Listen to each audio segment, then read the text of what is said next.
할렐루야. 하나님의 크신 은혜가 늘 함께 하시기를 주님의 이름으로 축원합니다.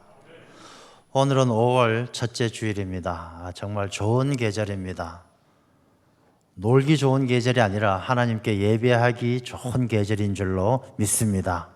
세상에 많은 유혹도 있고 또 세상의 즐거움도 있지만 우리가 전심으로 하나님을 바라보면서 우리가 이 코로나19로 힘들고 어려운 이때에 믿음으로 꼭 승리하시는 귀한 삶이 되시기를 축원합니다. 오늘은 어린이 주일로 지킵니다. 어린이 주일. 우리가 어린 시절이 참 소중합니다. 미국에서 한번 설문조사를 한 적이 있습니다. 어떤 조사를 했느냐 하면 교회 출석하신 성도님들을 대상으로 해서 교회 출석을 언제부터 했던가라는 것을 조사를 했습니다.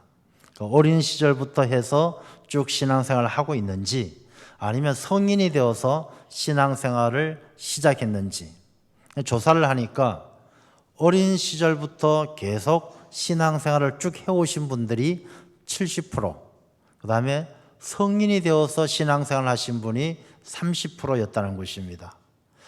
어린 시절의 신앙이 그만큼 중요하다는 것이죠.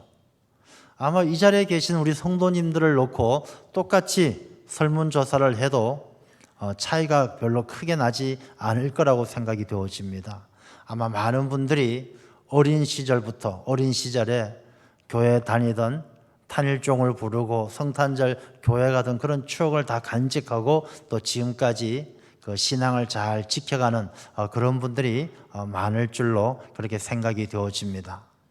그만큼 이 어린 시절의 신앙이, 어린 시절의 믿음이 아주 소중한 것이죠. 그래서 오늘 이 본문의 말씀을 통해서 어린이 주일을 맞이하면서 우리가 다음 세대, 우리의 자녀들, 또 그들을 위해서 우리가 할 수 있는 것은 무엇인가 하는 것을 말씀을 통해서 함께 나누어 보려고 합니다. 우리가 어린이 주일이라고 해서 아이고 목사님 내 나이가 몇인데 우리 집엔 어린 자녀가 없어요. 그렇지 않습니다. 이 어린이란 것은 나이가 적은 연소한 사람을 이야기하는 것이 아니라 우리의 다음 세대예요. 우리가 물려줘야 될, 우리가 신앙의 유산을 물려주고 우리의 믿음을 물려줘야 될 이 다음 세대를 위한 것이죠. 우리의 자녀들, 우리의 손주들, 그리고 아직 태어나지 않을 다음 세대까지 다 포함해서 우리가 그들에게 어떻게 길러야 하고 그들 앞에서 어떻게 행해야 할까라는 오늘 본문의 말씀처럼 우리가 다음 세대를 지혜롭게 잘 준비하는 그런 하나님의 백성들이 되어야 할 줄로 믿습니다. 먼저 이 본문의 말씀은 사사시대 이야기입니다. 사사시대. 그러니까 이스라엘의 왕이 있기 전에 사사들이 다스리던 그런 시대. 사사라 그러면 우리가 말한다라면 그냥 족장, 지도자 그 정도 되는 것입니다. 사사가 있을 때 또 없던 시절도 있고 이 사사가 다스리는 그 시대는 참 혼란했어요.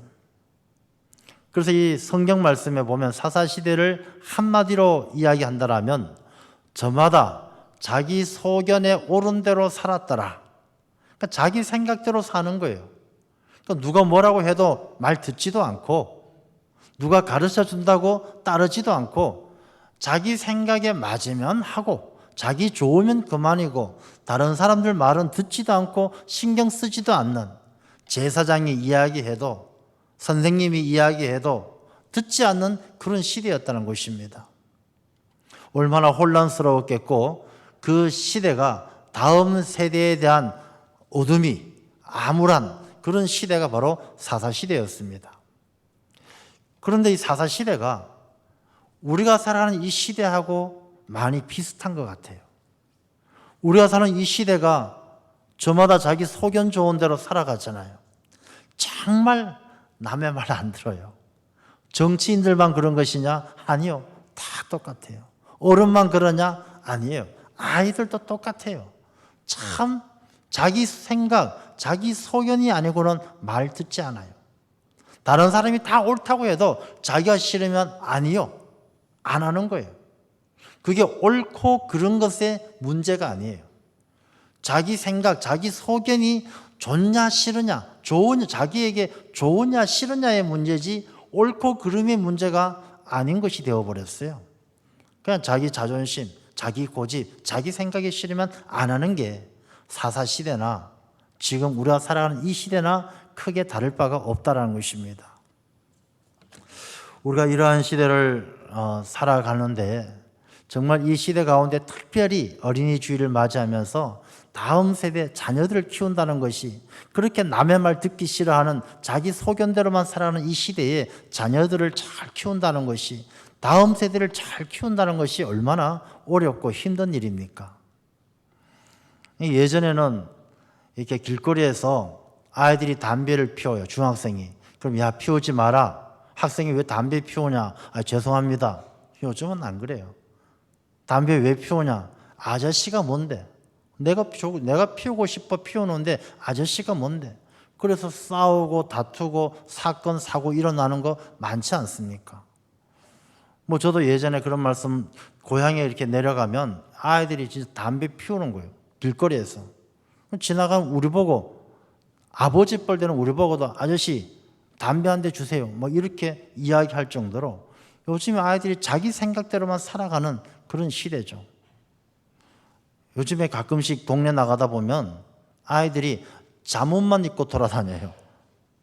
누가 봐도 잠옷인데 펄럭펄럭거리면서 신발 슬리퍼 신고 돌아다녀요. 자기 좋으면 그만인 그런 시대를 사는 것이죠. 이러한 사사시대에 오늘 본문의 말씀에 단 지파의 마노아라는 사람이 있었습니다. 근데 이 마노아의 아내가 있었는데 이 아내는 자식이 없었어요. 아들이 없었어요. 근데 오늘 하나님의 사자가 나타나서 이 마노아의 아내에게 이야기합니다.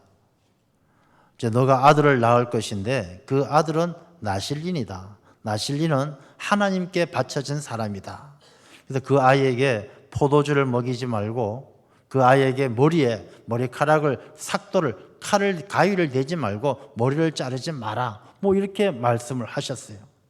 근데 이 마노아의 아내가 갑자기 그런 말씀을 들으니까 얼마나 놀라고 당황했겠습니까? 누군지도 모르고 묻지도 않고 이제 쫓아가서 남편에게 이야기합니다. 여보, 이러이러한 일이 있었어요. 이 마노아는 그게 하나님께서 보내신 사자인 줄 알고 하나님께 기도합니다. 하나님께서 말씀하신 그 아이를 우리가 어떻게 길러야 하며 그 아이의 앞에서 우리가 어떻게 행해야 하겠습니까? 그렇게 기도를 해요.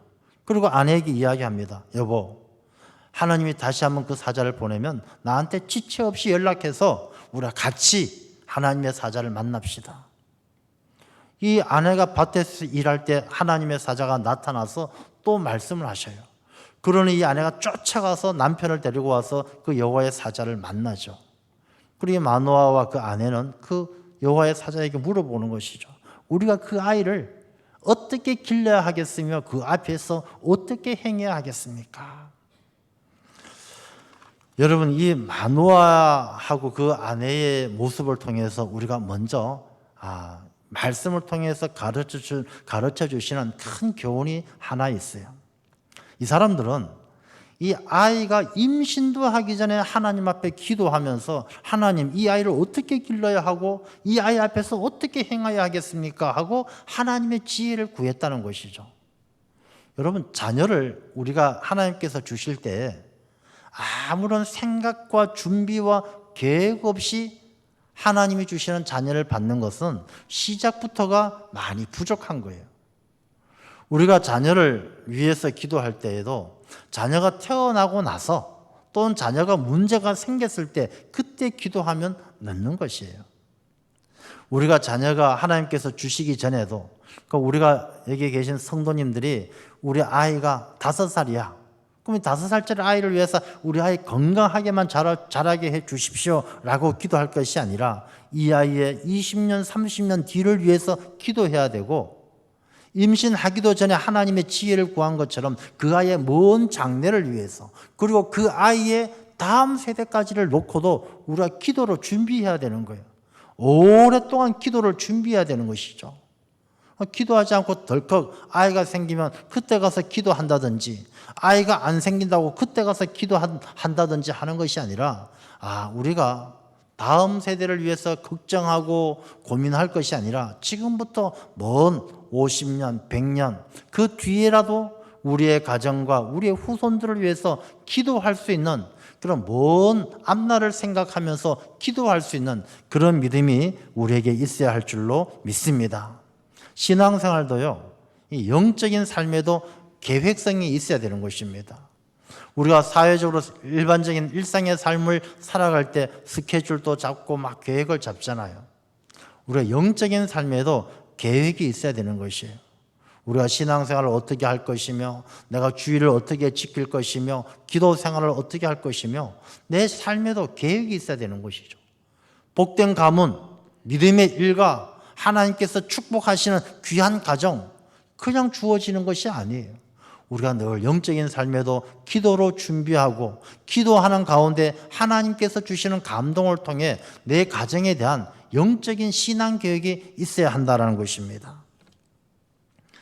이제 우리가 많은 부모들을 보게 되어지면요, 그냥 어떤 어려움을 당했을 때만 기도하죠. 그래도 기도할 때도 늘 부모의 소망만 기도해요. 하나님, 우리 아이가 좋은 대학 가게 해 주십시오.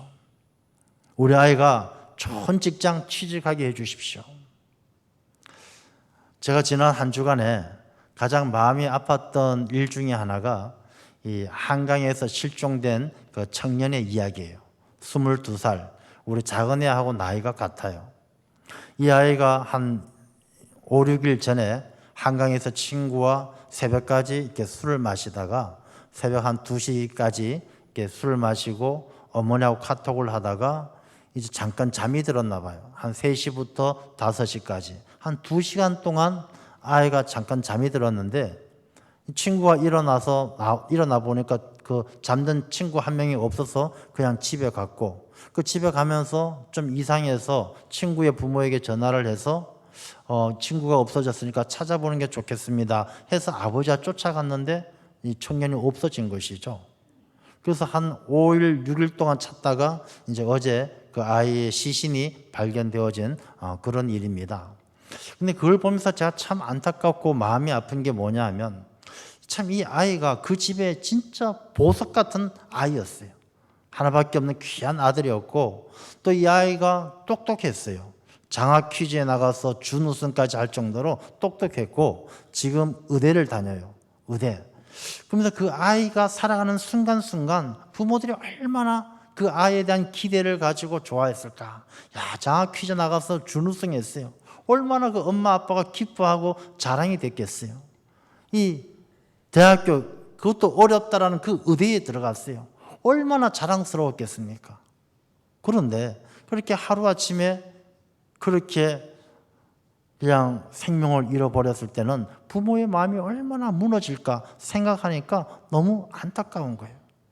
근데 한편으로 그런 생각을 해보는 것입니다. 우리가 성경 말씀에도 기록되어져 있지만 나와 죽음 사이는 한 걸음뿐이라.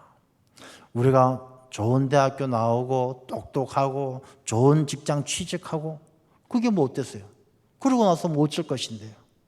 그러다가 어느 날 다 잃어버리고 한순간에 잃어버리면 아무것도 아니고 슬픔과 낙심밖에 남는 것이 없는데 정말로 우리의 자녀들, 우리의 가정은 하나님의 은혜 가운데 하나님께서 돌보시지 않으면 안 된다는 것을 믿고 하나님의 은혜 가운데 거해야 될 줄로 믿습니다.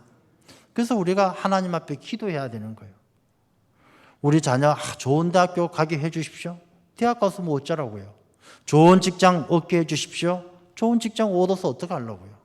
그러다 어느 날 갑자기 하나님께서 불러가시면 아무것도 아닌데 우리가 하나님께서 불러가시더라도 조금도 후회함이 없도록 우리가 하나님 앞에 우리 모든 자녀들, 우리의 삶이 하나님께서 기뻐하시는 삶이 되어질 수 있도록 우리가 이 자녀를 어떻게 기를 것이며 그 앞에서 어떻게 행해야 할지 하나님의 지혜를 구하는 그런 기도하는 부모가 되어야 할 줄로 믿습니다. 이 자녀들의 삶은요, 부모에게 달려 있어요. 교육학자, 교육학의 아버지라고 이야기하는 페스탈로치가 한 이야기 가운데 그런 말씀을 하셨어요. 사람의 인생에 있어서 제일 첫 번째 선생은 부모다 그랬어요. 부모다. 부모가 아이에게 얼마나 큰 영향을 미치는지를 이야기해 주는 것이죠. 교육학에 있어서 이 부모가 자녀에게 미치는 영향이 아주 막대하다는 것입니다. 그래서 부모의 관심에 따라서 자녀가 살아가는 인생의 길이 달라져요. 우리가 그런 주변에서도 많이 보지 않습니까? 목사님 자제는 목사가 되는 경우 많고요. 변호사 자제는 변호사 되는 경우 많고, 의사 자제는 의사 되는 경우 많이 보지 않습니까? 부모의 관심, 부모의 생각은 자녀 인생의 길에 아주 막대한 영향을 미치는 거예요. 그러니까 부모의 생각에 따라서 자녀의 성품이 달라져요. 그러니까 부모가 자녀에게 미치는 영향이 아주 막대한 것이죠. 신앙도 마찬가지입니다. 오늘 만화가 하나님 앞에 기도하기를 우리가 이 자녀, 하나님께서 주실 자녀를 어떻게 길러야 하고 그 앞에서 어떻게 행해야 하겠습니까? 라는 그 질문이 바로 기독교 교육의 시작점이에요. 출발점이에요. 뿌리예요.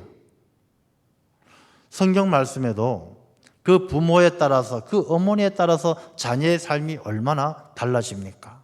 모세의 어머니 요게벳, 이 어머니가 얼마나 담대합니까? 남자아이를 낳으면 다 죽어야 되는 그런 위기 상황 속에서 자기 아들을 숨겨서 키우다가 더 이상 키울 수 없을 때 갈대 상자에 담아 나일강에 띄워버리는 그 어머니, 그 용기, 그 믿음, 그리고 그 아이가 공주의 손에 건져졌을 때 유모가 되어서 그 자녀를 믿음으로 양육하는 그 요게벳이 있었기 때문에, 그 어머니가 있었기 때문에 모세가 자기 민족을 이끌고 출애굽할 수 있는 위대한 지도자가 된 것 아니겠습니까? 사무엘이 그냥 만들어집니까? 사무엘이 될 수 있었던 것은 어머니 한나의 그 눈물의 기도가 있었기 때문이죠. 성경 말씀에 한나를 이야기할 때 너가 누구냐라고 물을 때 한나입니다라고 이야기하는 것이 아니라 성전에서 기도하던 여자입니다. 성전에서 기도하던 여자, 그 눈물의 기도, 하나님 앞에 간절히 기도했기 때문에 하나님께서 주신 그 자녀가 사무엘이 민족을 이끌어가는 위대한 지도자가 되는 것이죠. 그 어머니, 부모, 그 역할이 얼마나 무겁고 중요합니까? 이 부모가 하는 것에 따라서 자녀의 인생이 달라져요. 그러므로 이 부모는요, 늘 자녀를 위해서 기도해야 돼요. 제가 옛날에 교구장 할 때 이제 부모사 시절이죠. 그럴 때 어떤 분이 집사님이 계셨는데, 이분 집사님은 매일 새벽기도 나오셔서 이렇게 헌금을 하셔요. 헌금을 하시는데 늘 그 헌금 봉투에 자녀에 대한 기도 제목이 있어요. 이 아이가 태어났을 때부터 계속 하시는 거예요. 그러니까 평생을 하시는 거예요. 근데 물론 금액이 매일 하시다 보니까 큰 금액은 아니에요. 작은 금액이지만 그 기도 제목만큼은 깨알같이 이 자녀에 대한 간절한 소망이 담겨 있는 그런 기도를 매일매일 하나님께 드리는 거예요. 보통의 부모들은 자녀가 고3 되면 수능생이니까 기도 열심히 해야 되겠다 기도하고, 그 다음에 결혼할 때가 되었으니까 좋은 배우자 만나도록 기도하고, 시편의 말씀에 그렇게 말씀을 기록합니다. 눈물로 씨앗을 뿌리는 자는 기쁨으로 단을 거두리로다, 그렇게 말씀하셔요. 우리가 막상 닥쳐서 결혼할 때 되어서 기도하는 것, 대학교 입시를 앞두고 기도하는 것은 그냥 단을 따는 것에만 관심이 있는 거예요. 이 열매를 따는 것에만 관심이 있는 거예요. 눈물로 씨앗을 뿌리지 않고는 단을 거둘 수가 없는 거예요. 우리가 다음 세대를 위해서 기도 많이 합니다. 근데 그 기도도 어린이 주일이라든가 특별할 때, 헌신 예배 때, 이럴 때 다음 세대를 위해서 기도하는데, 평상시에 정말로 우리가 우리의 자녀와 다음 세대를 위해서 우리가 어떻게 길러야 하고 그들 앞에서 어떻게 행해야 될지 우리가 하나님께 기도하고 여쭙고 하나님의 인도하심을 받아야만이 우리의 다음 세대가 하나님 앞에 건강하게 서게 될 줄로 믿습니다. 우리가 교회사를 보게 되어지면, 기독교의 역사를 보게 되어지면 사실 이 어머니의 기도가 얼마나 위대한 힘이 있는지 우리가 역사가 보여줘요. 이 기독교에서 아주 교회 역사에 있어서 중요했던 인물들 어거스틴이나 뭐 크리소스톰이라든지 그레고리우스라든지 이런 초대교회 때 또 초대교부 시대, 중세 시대에 이 교회를 이끌어갔던 많은 사람들이 그냥 이루어지는 것이 아니에요. 다 그 부모들의 어머니의 눈물의 기도가 자녀들의 인생을 바꾸어 놓았어요. 이 크리소스톰이라는 분은 원래 굉장히 유명한 법률가였어요. 그 어머니 안투사는 귀족의 여인이었고 그 당시 아주 아름다운 미모로 아름다움으로 유명했던 분이에요. 근데 아들을 낳고 나서 아버지가 죽었어요. 그 어머니 안투사에게 많은 사람들이 청혼을 하는 거예요. 재혼하자고. 그러니 안투사는 다 물리치고 오직 자기 자녀를 믿음으로 양육하는데 일평생 헌신하는 것이죠. 그래서 그 아들은 유명한 법률가가 되었지만 그 어머니의 기도에 따라서 법률가를 나중에 다 포기하고 하나님의 종으로 쓰임받는 것이죠. 어거스틴, 위대한 신학자 어거스틴, 어머니 모니카. 이 어거스틴이 얼마나 방탕하고 타락했습니까? 그러나 어머니의 30년의 눈물의 기도가 어거스틴의 삶을 바꾸어서 위대한 신학자로 만들지 않습니까? 어거스틴이 나중에 고백록에 그렇게 이야기하죠. 내가 하나님의 진리 이외에 이 세상의 것에 모든 관심을 끊을 수 있었던 것은 전적으로 어머니의 기도 때문입니다. 어머니의 기도가 내 눈을 뜨게 하고 하나님의 진리만 바라보게 하셨습니다. 그렇게 고백하는 것이죠.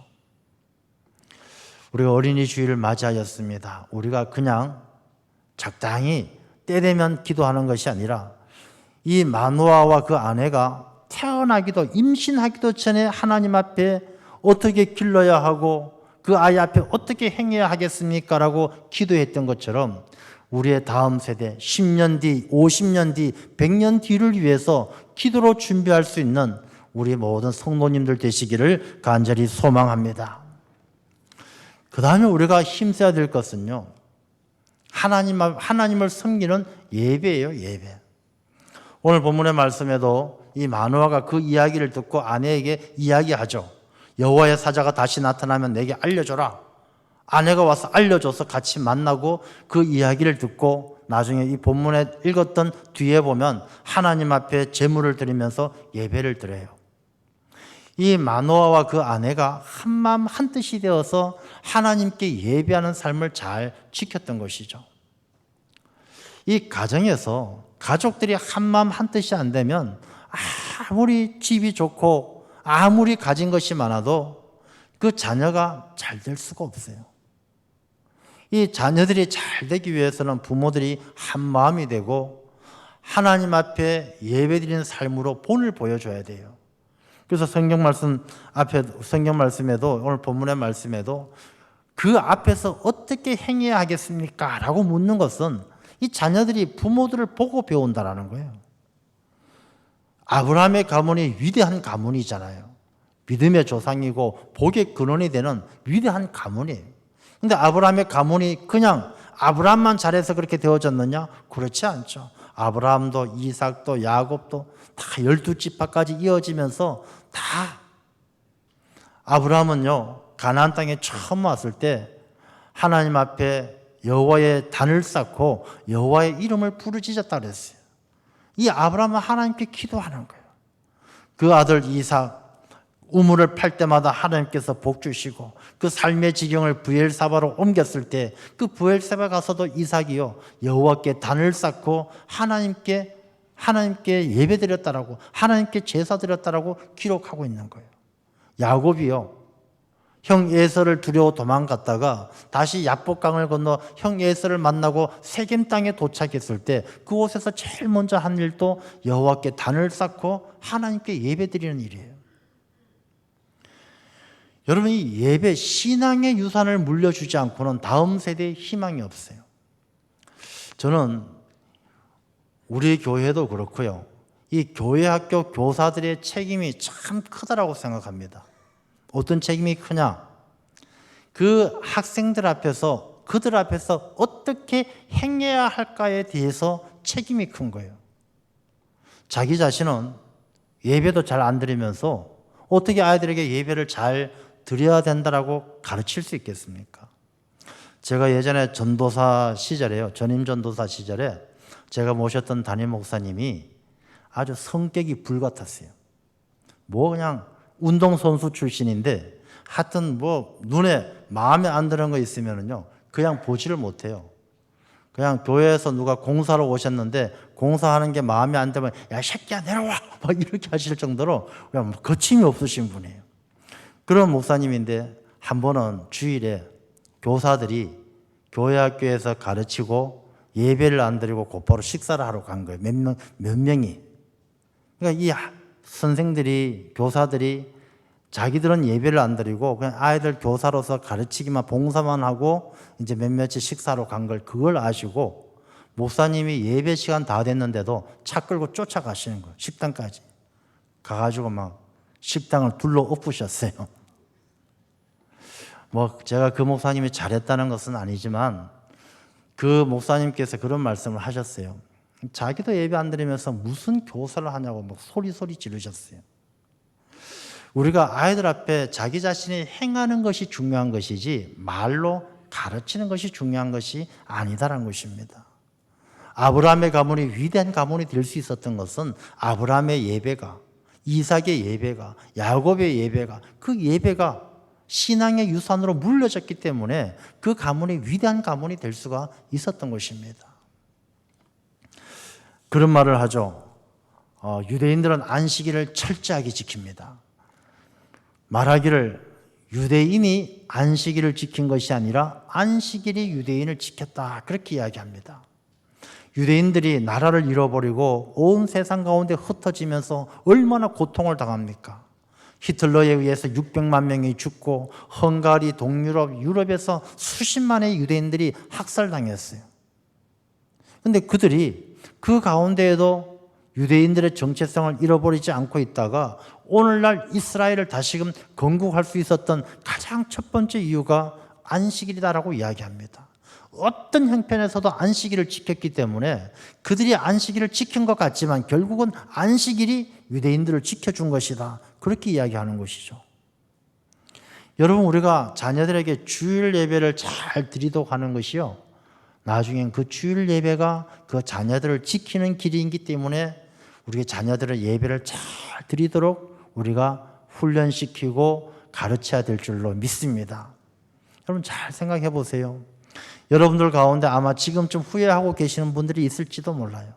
야, 우리 자녀 어릴 때 좀 더 내가 강권해서 신앙생활 잘 하도록 할 걸, 주일 예배 잘 지키도록 할 걸, 지금에 와서 늦어버려서 안 되는 것이죠. 우리의 자녀들을 어떤 일이 있더라도 주일은 하나님 앞에 나와 예배드리고 거룩하게 지켜야 된다, 그렇게 가르치는 자녀.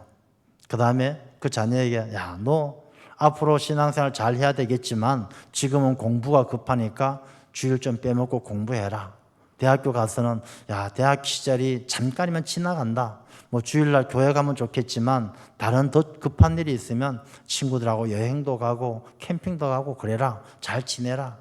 직장생활 돈 벌기 바쁘니까 나중에 어느 정도 직급이 되고 여유가 생기면 그때 열심히 신앙생활하고 지금은 열심히 일해라. 그렇게 가르쳤을 때, 그렇게 가르치고 나서 20년, 30년 지나고 자녀의 모습이 어떻게 달라져 있을까요? 한번 상상을 해보십시오. 우리가 지금은 쉽게 너 바쁘니까 공부해야 되니까 일해야 되니까 그렇게 허락했던 것들이 20년, 30년 지나고 나면요, 참 멀리 먼 길에 떨어져 있는 것이죠. 그래서 우리가 자녀들을 잘 양육할 때는 우리가 그들 앞에서 어떻게 행해야 하겠습니까? 라고 기도하는 이 만화처럼 그들 앞에, 하나님 앞에 예배를 잘 드리고 거룩하게 주의를 지키는 우리의 신앙의 유산을 물려주어야 할 줄로 믿습니다. 또한 이 태어난 아이에게 하나님의 사자가 이야기하기를 포도주도 먹지 말고 머리에 삭도도 대지 말라, 그렇게 이야기합니다. 이제 구약의 시대죠. 이제 신약의 시대에 와서 이 말씀을 그대로 이해하는 것은 좀 맞지가 않죠. 삭도를 대지 말라고 해서 그럼 머리카락 하나도 안 자르고 그냥 2m, 3m 머리를 길러야 되겠습니까? 포도주를 먹지도 말라 했는데 예수님은 물로 포도주도 만드셨는데 이거 어찌 된 일입니까? 이 말씀의 의미는 그 문자적인 의미가 중요한 것이 아니라 하나님께서 이 말씀을 하시는 것은 자녀들을 세상과 잘 구별되어져서 하나님의 백성된 삶을 지켜가도록 그렇게 부모에게 보호해 줄 책임이 있다는 것을 말씀하는 것이죠. 사도 바울은 그렇게 이야기합니다. 예수 그리스도 안에서 자유케 된 우리 모두가 이제는 모든 것을 먹든지 마시든지 하나님의 영광을 위해서 할 수 있다면 감사함으로 받으면 버릴 것이 없다. 그렇게 말씀하십니다. 먹지 말라는 것이 아니라 우리가 덕이 되도록 해야 된다는 것이죠. 모든 것이 가하나 모든 것이 덕이 되는 것은 아니란 것입니다. 제가 중학교 때쯤인가요? 친구 집에 놀러 간 적이 있습니다. 그 친구 집이 사슴 농장을 해요.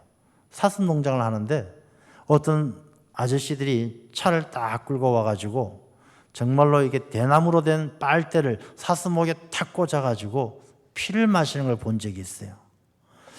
보다시피 제가 얼마나 여린 사람입니까? 아직까지도 그 충격이 저한테 남아있는데, 근데 그 피를 마셨다고 뭐 경찰이 잡아가거나 뭐 가두진 않더라고요. 근데 지금쯤은 좀 달라질 것 같아요. 지금은 어쩌면 동물학대법에 걸릴 것 같습니다. 이 세상을 살아가면서 법으로 처벌을 받지 않거나 뭐 그러한 일들도 있지만 그 가운데 덕이 되지 않는 일은 하지 말라는 것이죠. 그 피 빨아먹는다고 법에서 잡아가서 감옥에 가두진 않을지라도 다른 사람들에게 덕을 세울 수 있는 일이 아니라면 하지 않는 것이 그게 바로 그리스도인의 삶이고 자녀들도 큰 자녀가 되도록 가르쳐야 한다는 것입니다. 이 세상에 좋은 일, 육신이 즐거운 일이 많죠. 술 마시고 춤추고 도박하고 놀고 많은 일들이 있죠. 그 일 한다고 감옥에 가두거나 잡아가지는 않죠. 그러나 하나님의 사람은 모든 일이 다 가하지만 하나님의 영광을 드러내고 그리스도의 덕을 세우는 일이 아니라면 하지 않도록 가르쳐야 될 책임이 부모에게 있다라는 것입니다. 그래서 이 말씀은 이 성도들이 자녀들을 세상에 오염되지 않도록 잘 보호해야 한다는 것이죠. 이 엘리 제사장의 이야기 잘 알지 않습니까? 두 아들이 있는데 제사장의 아들이지만 망나니예요. 그냥 하나님께 드려질 제물도 훔쳐먹고 뺏어먹고 성전을 섬기는 여자 종들을 범하기도 하고 아주 나쁜 짓을 다 하는 거예요. 그러나 이 엘리 제사장이 그 아이들이 나쁘다 잘못하고 있다는 이야기를 다 들었지만 자기 체면과 또 자기 이 신앙이 부족해서 이 자녀들을 엄하게 다스리지 못하는 거예요. 세상과 구별시키지 못하는 거예요.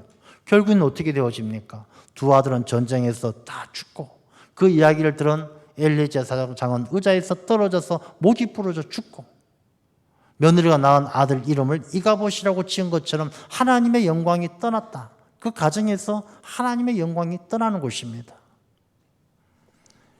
우리의 자녀들을요, 정말로 잘 세상과 구별되어져서 하나님 자녀로서 덕을 세울 수 있는, 그리스도의 덕을 세울 수 있는 자녀로 키우지 않으면 하나님의 영광이 떠나게 된다는 것입니다. 로마서나 고린도전서 후서를 읽어보면 모든 것이 덕을 세우기 위함이다라는 말씀이 여러 차례 반복해서 나오는 거예요. 우리의 자녀들이 세상을 살아가면서 그리스도의 덕을 세우고 다른 모든 사람들에게 선한 영향력을 미쳐갈 수 있도록 세상에 오염되지 않도록 우리의 자녀들을 믿음으로 말씀으로 잘 양육해야 될 줄로 믿습니다. 그렇게 태어난 아이가 누굽니까? 삼손이죠, 삼손.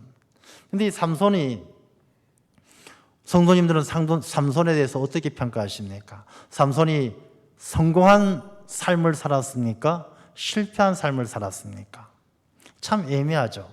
이 삼손은 나실인으로 태어났지만은 이 데릴라라는 여자에게 넘어가서 머리카락이 잘리워지고 붙들려가서 두 눈이 뽑히고 결국엔 다곤 신전에서 기둥에 묶여 있다가 하나님께서 회개하는 삼손에게 힘을 줘서 기둥을 무너뜨리고 다곤 신전에 있었던 많은 사람들과 함께 죽었던 인물이 바로 이 삼손이죠. 그래서 어떤 사람은 삼손은 실패했다, 믿음의 실패자다라고 이야기하고, 어떤 사람은 아니다라고 이야기합니다. 저는 삼손을 아니다라고 생각합니다. 삼손은 믿음의 사람이었다라고 생각합니다. 왜? 히브리서 11장 32절에 그렇게 기록되어져 있어요. 삼손은 믿음의 반열에 올라 있는 사람입니다.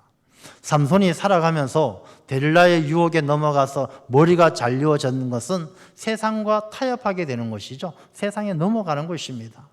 물론 세상에 넘어가서 잘못하기도 하고 주신 사명을 잊어버리기도 하지만, 마지막 순간에 하나님 앞에 회개하고 하나님께서 그 기도에 응답하셔서 힘 주셔서 모든 블레셋 사람들과 함께 다곤 신전을 무너뜨린 것은 마지막 순간에 하나님께서 삼손의 중심을 보시고 힘을 주시고 그에게 하나님께서 그 사명을 감당할 수 있도록 도와주신 것이죠. 최후 승리자가 되게 하신 것입니다. 물론 이 말씀은 우리의 자녀들이 죽을 때 어떻게 한다는 의미가 아니라, 우리가 그렇게 키운 자녀들은요, 어떤 시련과 역경, 때론 실수해서 하나님의 말씀대로 살지 못하고 잘못 사는 시간도 있지만, 결국에 가서는 그렇게 믿음으로 키운 자녀, 말씀으로 양육한 자녀는 결국에 가서는 승리하게 될 줄로 믿습니다. 우리가 여행 갈 때 여행 캐리어를 많이 갖고 다녀요. 그 중에 대표적인 브랜드가 샘소나이트죠. 샘소나이트. 원래 이 샘소나이트라는 그 가방은 한 1910년대에 미국에서 이제 슈나이드라는 사람이 가방 공장을 합니다. 이 사람이 가방 공장을 하면서 자기 소망이 뭐냐 하면 튼튼한 가방을 만드는 거예요. 1940년대가 되면서 비행기를 통해서 여행객들이 많이 생기면서 이 여행하면서 가방을 막 직원들이 집어 던지니까 찢어지고 난리예요. 그래서 가방 여행 한번 하고 나면 다 짐들을 잃어버리고 가방이 찢어져서, 그때 이 슈나이드라는 사람이 튼튼한 가방, 찢어지지 않는 좋은 가방을 만들고, 이 가방의 이름을 뭘로 할까 하다가 샘소나이트, 삼손같이, 삼손처럼 힘이 세고 튼튼한 가방을 만들었던 것이죠. 여러분, 우리의 자녀들이 믿음으로, 부모의 기도로, 부모의 본을 보임으로 우리의 자녀를 잘 양육하면요, 이 비행기 타고 여행하는 것처럼 인생의 그 먼 길 가운데 이리 던져지고 저리 던져지는 가방처럼 된다 할지라도 결코 찢어지지 않는, 세상에 지지 않는, 마침내 이기고 마는 튼튼한 그런 믿음의 자녀가 될 줄로 믿습니다. 그래서 우리 모든 성도님들, 이번 어린이 주일을 맞이하면서 내가 내 자녀, 내 손주뿐만 아니라 다음 세대를 위해서도 우리가 어떻게 길러야 하고 그들 앞에서 어떻게 행해야 될지 기도하면서 그들에게 예배의 신앙의 유산을 물려주고 말씀 가운데서 자라날 수 있도록 본이 되는 그리스도의 덕을 세워갈 수 있는 그런 귀한 성도님들 되시기를 주님의 이름으로 축원합니다. 기도하겠습니다.